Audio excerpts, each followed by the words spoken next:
What's up, boys and girls? Welcome to another review video. Today's review is going to be a 1-year look back on the 2018 Honda Grom that I picked up just about a year ago. And I am super excited to make this video to let you know what I think about the Honda Grom after owning it for just over a year. And there's a bunch of stuff that I want to go over having owned this for the time that I have. And the first thing that I want to make very clear, I have absolutely no regrets from buying this Grom. So one of the things that I want to go over is comfort and ergonomics of this bike. As far as comfort goes, it's a Honda Grom, so your body position really isn't all that aggressive. Actually, it's not aggressive at all. You're 100% upright.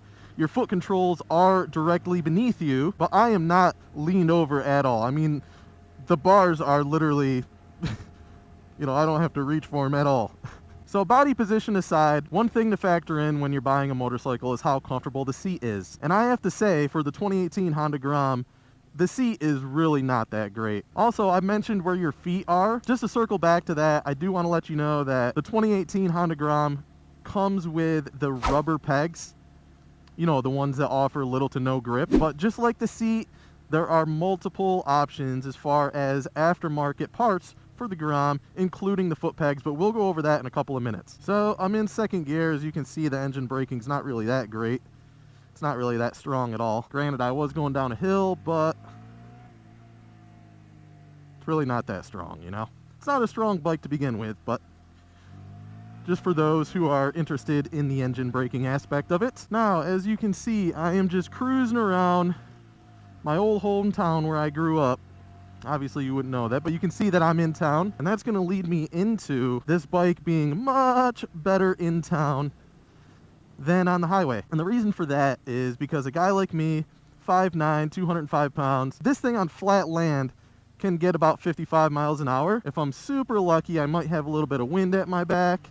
I might be going downhill a little bit, and I might hit 60, but all the conditions have to be right. So this bike is definitely not a speed demon, not made for speed. But if I'm going to the in-laws who live like 5 miles away for dinner or something, I'm probably going to take this versus my bigger bike because it's such a fun little in-town bike. Not to say that you can't take this on the highway, it's just keep in mind you're dealing with a bike that's like 260 pounds. So if it's a windy day, you're probably going to get blown around a little bit. So like I said, I bought this bike about 13 months ago and I've put about 1,200 miles on it. And you might be thinking to yourself, that's really not a lot of miles, John, for owning it a year. And you're right. And that is because 90% of my miles go on my bigger bike. Like I said, this is not a bike that I'm going to be taking on big trips or anything. Hi, puppers. So the physical miles that I've ridden on this, they really don't reflect the amount of time that I've spent in the seat on this thing. Because I feel like I ride this more than my bigger bike. Obviously, I don't ride more miles on it, but I feel like I spend more time on it. And that is going to bring me to the next thing I want to talk about, is this bike's versatility. So the reason why I don't have a whole lot of miles is because I do stuff like this. I use this bike a little bit for trail riding here and there. I'm going to be honest, I probably spend more time off the road than on with this thing. So yeah, this bike is super versatile because, as you can see, I am well off the road. And I may spend, hours out here. But in all actuality, I'm only putting on, 10 miles. Who knows, All right, so that's going to bring me into my next thing that I want to talk about, is what I have done to this bike, what I plan to do with this bike, and all of the stupid things that you could do to this bike. Okay, so as you can see, I'm out here in the wilderness, and one big advantage that I have to do this type of riding is I have some dual sport tires for this thing. These are the Maxxis M6024s. Pretty popular tire. A big competitor is the Kenda Big Blocks that you can buy. There's a couple other different manufacturers that make off-road or dual sport tires for this, but I obviously chose the Maxxis. I may or may not choose the Kenda Big Blocks next time. Just going to see the longevity and durability of these tires, I guess. So what else have I done to this motorcycle? So obviously the fender eliminator kit I had to get. That was like number one. I have TST indicators on the back, also on the front, smoked. I did buy the TST relay for these LED indicators because if you don't, you're either going to get a hyper flash or they're just going to stay on solid, and obviously you don't want that. I got these nice little shorty levers. I put this little USB charger guy here. You can plug 2 things in there for my phone, and you know, if I run too long on a day, if my Senna dies, I'll also plug it in there too. So these are the foot pegs I was telling you about. Got these from Man in the Box. A lot grippier than the stock rubber foot pegs that come on this thing. So I have not done an exhaust for this bike, and there's a very particular reason why. Exhausts are super cheap for this bike, as you could imagine, but I don't really want one. The only reason I would want one is to reduce a little bit of weight. But I don't want this thing to become loud, because I don't take this bike too seriously, so I don't want it to seem like aggressive or anything, you know what I mean? Plus, if I did get an exhaust, you wouldn't be able to hear this guy. And I believe that's all I've done. I do want to somehow upgrade these mirrors, because one thing I didn't mention in the beginning, these mirrors are borderline useless. I want to say probably 3/4, if not more, of the mirror is your elbows. So you really have to maneuver a little bit, you know, bring your arms in or something if you really wanted to actually use the mirrors. I'm not a fan of bar end mirrors, so I don't want to do that. But here's the seat that I was telling you about that's really not that comfortable.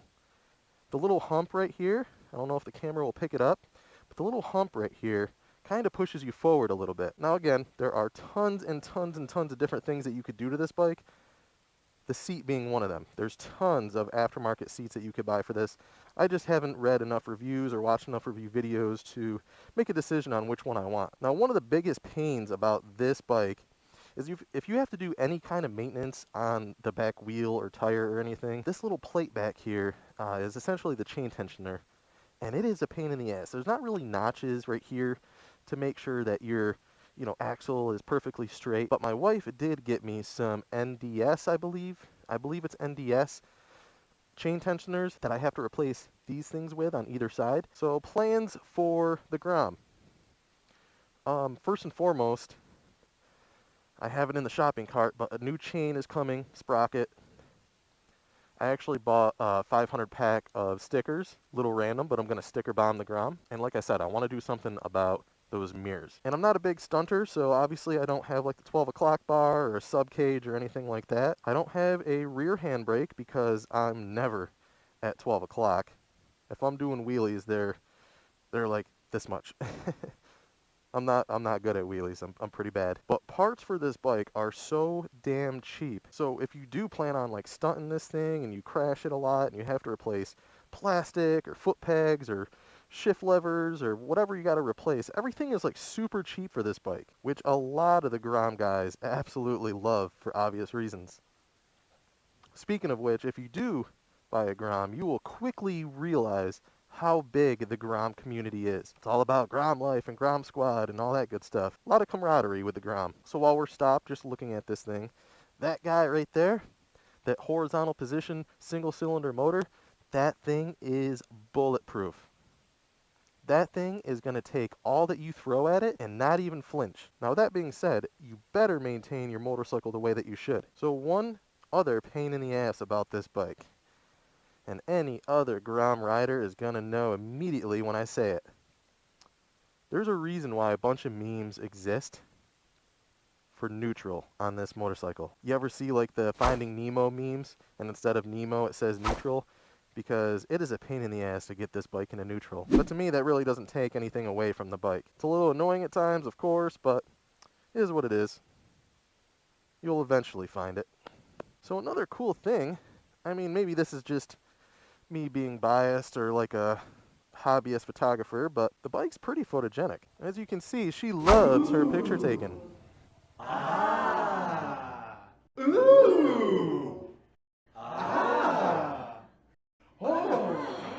Jeez, oh. So I will have to say, just as a heads up, if you plan on doing any off-roading with this thing on a stock suspension, just be super mindful and careful, because the front forks, they're pretty soft. So you go over anything too crazy at a, good rate of speed, I don't want you to end up blowing your fork seals, you know what I mean? From doing it too much. Things like this, they're okay.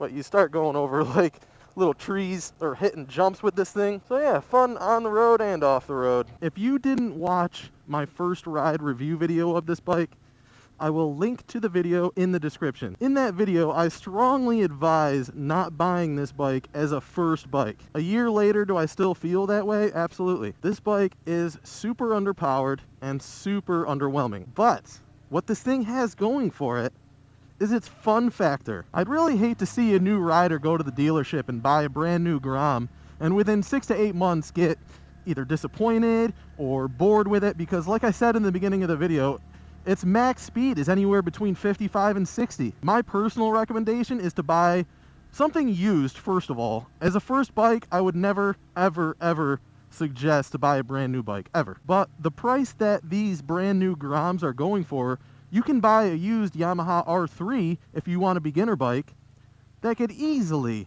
do well over 60, well over 70. So I will stand by my opinion that this is not a good bike for your first bike. I mean, if you got a friend like me who is willing to let you learn on it, oh, it's a perfect bike. But to go out and buy one as your first bike, I'm sorry, it's just something I wouldn't recommend. But to each their own. If you do it, you know, it's your own personal thing. Now, if you were wondering about those TST indicators, and just an FYI, this is not any kind of sponsorship or anything. It's just I love TST and their products, and I stand by them 100%. But this is why.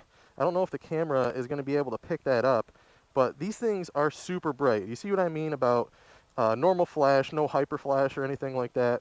And as a rider, obviously you want to be seen. You want the brightest possible lights, especially turn indicators. All right, you'll have to excuse this weird cut, but I forgot to mention something, and I wanted to bring it up while we were on the subject of turn signals. And this is just a Honda thing. It's not specifically just on the Grom, but Honda, for whatever reason, they put the horn right in the natural placement of your thumb.